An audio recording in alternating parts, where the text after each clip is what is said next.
if there's not any more UFC thing to discuss, I have something where I finally watched a superhero movie. I watched Infinity Wars. That was good. That's the newest one, right? Yes. Yes. So I didn't want to watch the dozens of movies I've missed in the middle between Iron Man 1 and this. And so I decided, everybody was like, you can watch this and you'll get it just fine. And so I jumped in and I watched it. You're clever enough to watch a superhero movie, Taylor. I have faith in you. I like to think so. And it was better than I thought it would be. It was entertaining. There were it was too long. Usually I don't give that critique about movies, but it was too long. And I didn't know a lot of who the characters were. But I did my stack ranking of characters that I liked. Number one was the fuck is his name? Bautista. The guy with the red lines all over him. He's a stitch. Blue. He's hilarious. All the Guardians of the Galaxy scenes I liked the most because I like Chris Pratt a lot. I thought he was funny, and I liked the little raccoon guy. I didn't like. I've seen Guardians of the Galaxies 1, so I know who Groot was and that kind of gang. Mm-hmm. I didn't like little Groot. He seemed like not that funny and a little sarcastic. I didn't care for him. I wish he'd died too. Or they just replant the original Groot, ideally. Unless that's what this is, in which case I'm wrong. He is Groot's kid. He is Groot's kid. Yeah. I didn't know. I didn't understand when they're like he's going around stealing time or stealing crystals for for Thanos' glove. Josh Brolin.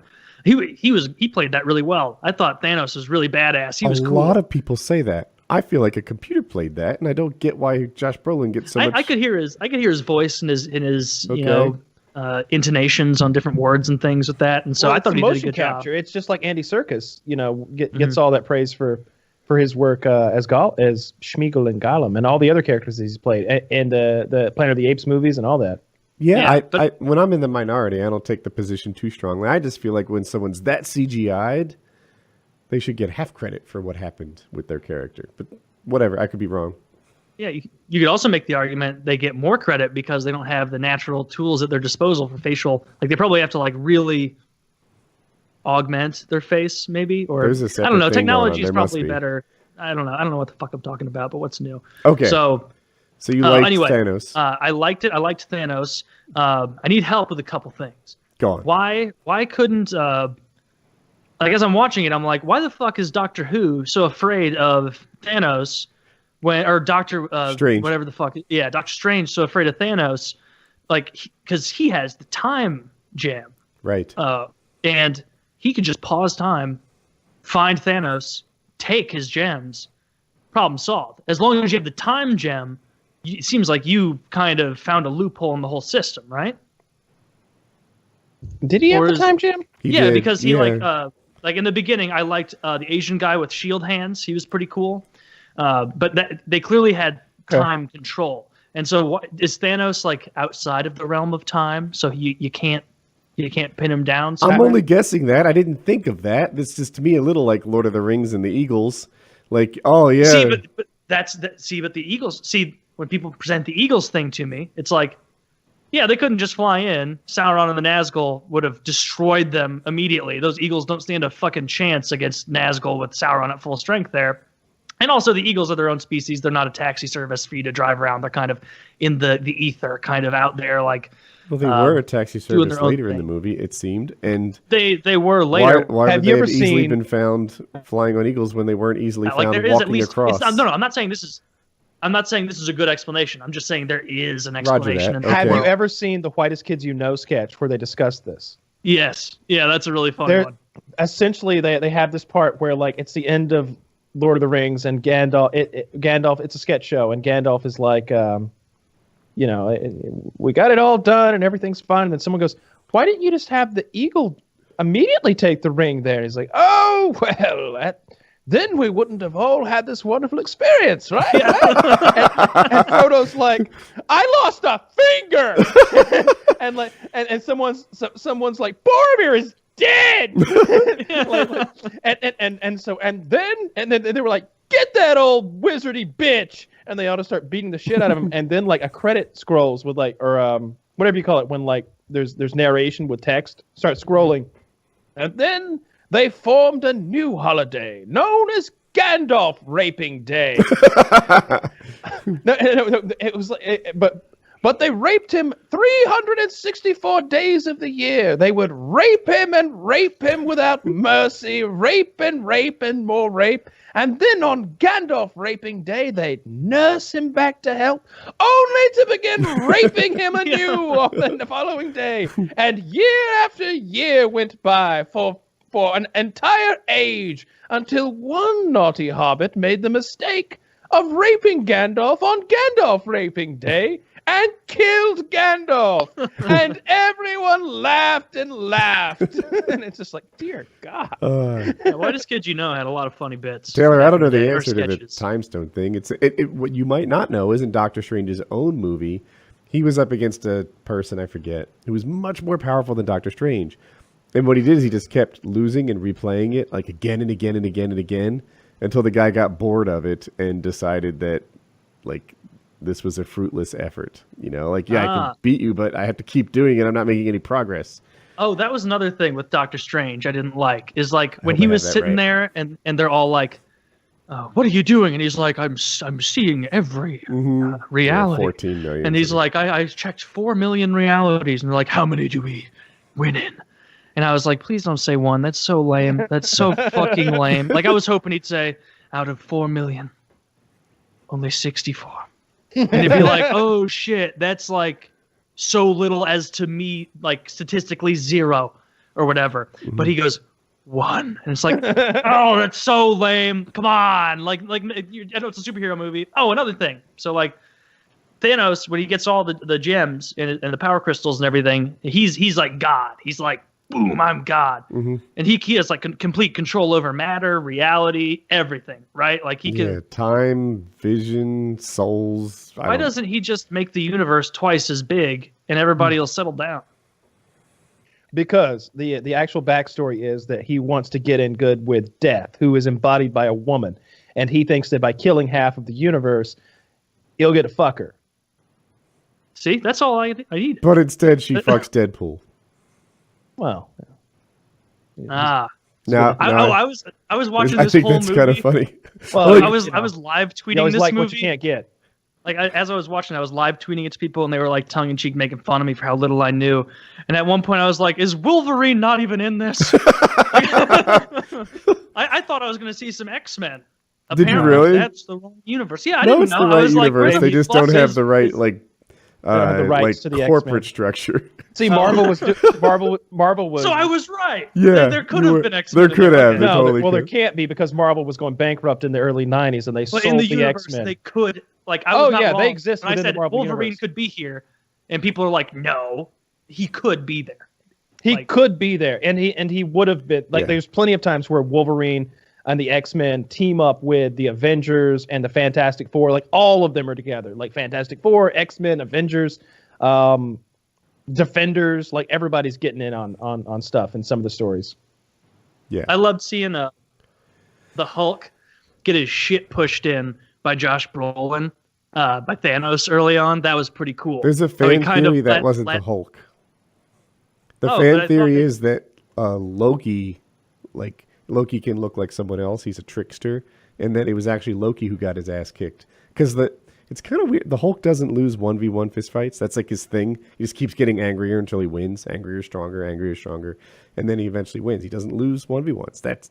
Otherwise, he wouldn't be the Hulk. Like, that's like I thought that was like a demonstration of Thanos' powers. Like, oh, our 1v1 guy doesn't even beat him. Fuck. Like, we're in deep shit. And that's how I interpreted it until the internet got a hold of me.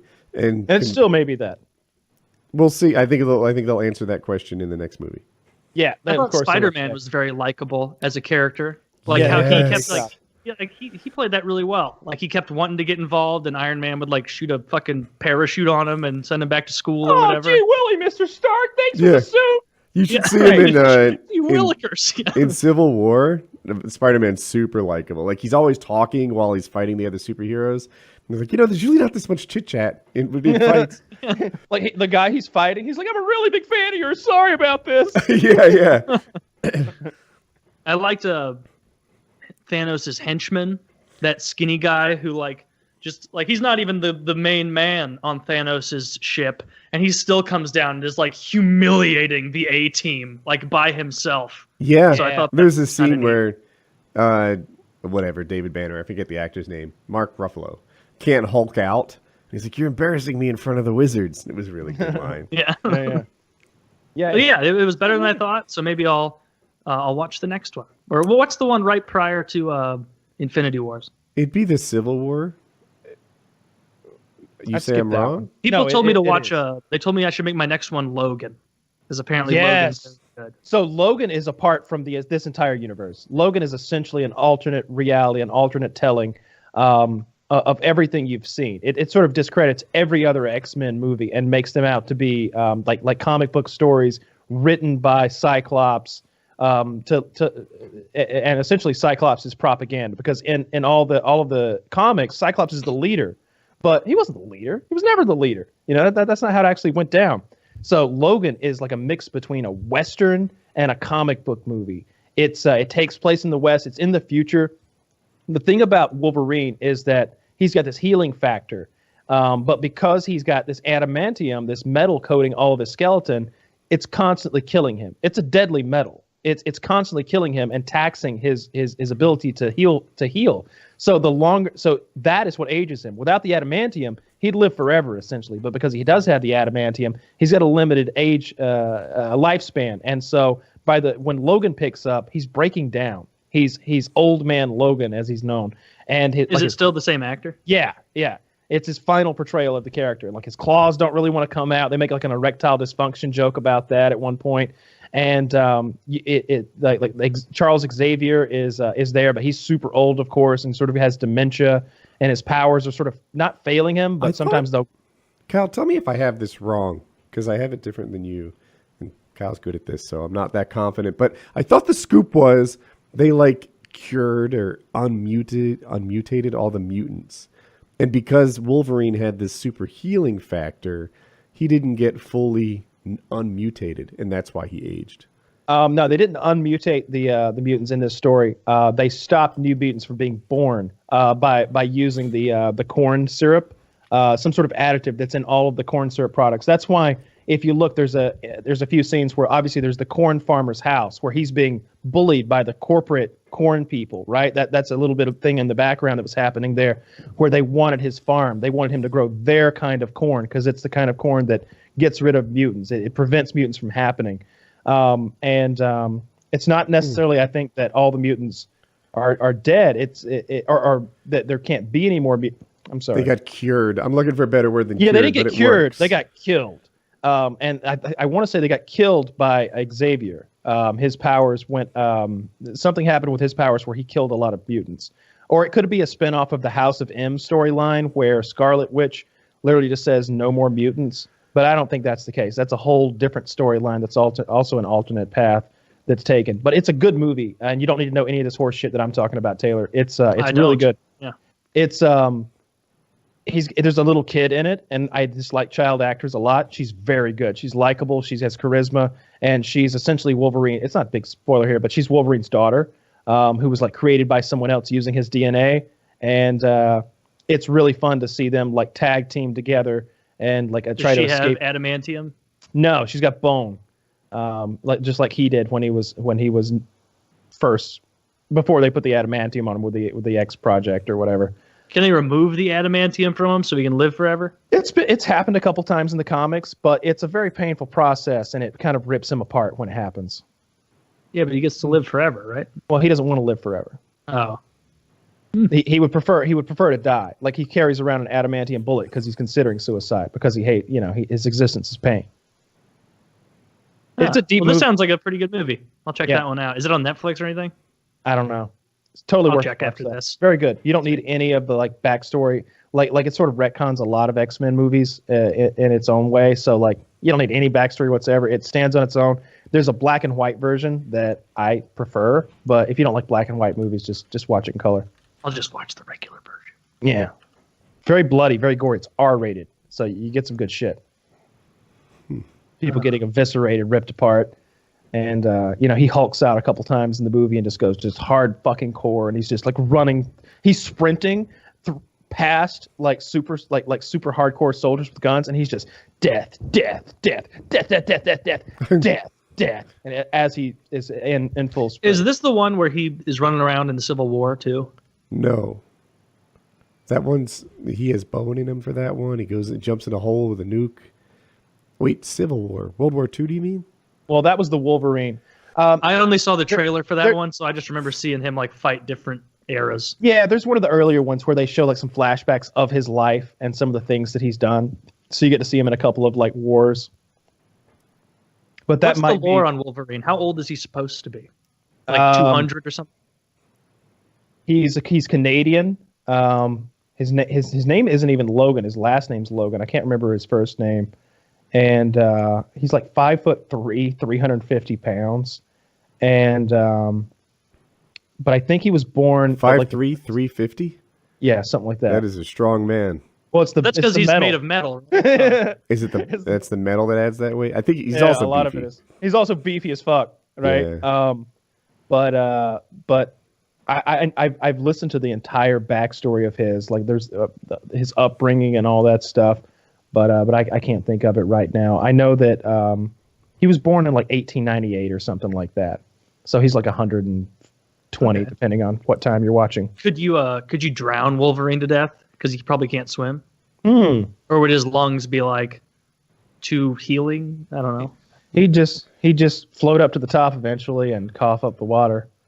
Yeah, he's really hard to kill. I mean, I think he's been taken down to like a drop of blood and come back from that. Well, that's Deadpool. That can do that. Deadpool's they have the same thing, right? They both have hyper. They call it a healing factor, but there's different levels of healing factor. And Deadpool's got the best in the Marvel universe, it seems. But Wolverine's right up there. Wolverine's been ripped apart and dismembered and stuff. But if you cut Wolverine's head off, he dies. And if you ever were to get a bullet into his brain, he'd die. You can cut Deadpool's head off and he's okay. He's okay. He heals kind of slow though. Like I always like when I watch Wolverine heal in the movies, he comes back in a hurry. Like you shoot him, and while you're fist fighting him, that wound heals. So it's kind of quick. You chop Deadpool's arm off, and 3 weeks later, I'm making the times, but like a week later, he's got a baby arm. He's still coming back. Yeah, I think some of that's just in the movie for comedic purposes, right? Because they wanted to get that baby arm joke in there. They wanted to get the baby legs joke in there and that sort of thing. I think in the comics he heals a bit faster, but it's made up fictional silliness. But I think the deal is that Deadpool has the best healing factor out of all of them, and Wolverine's kind of in a close second because Wolverine can die. And there's a I've talked about it before, but there's a whole comic book where Wolverine is captured. And there's this girl with him who has these like mental powers where she could free them from their captivity. And he's trying to motivate her. He's like, look, if you don't do this thing that I know you can do and get us out of here, they're going to kill me. And she's like, you can die? And he's like, yeah, there's a lot of ways I can die. And he starts listing them off one by one. And that's a good comic book. She comes to her senses and fucking destroys everybody with her powers at the end of that. You know who I've been watching? You mentioned him on Comics Explained. I've been watching Milk Cookies FW. Milk and Cookies for the win.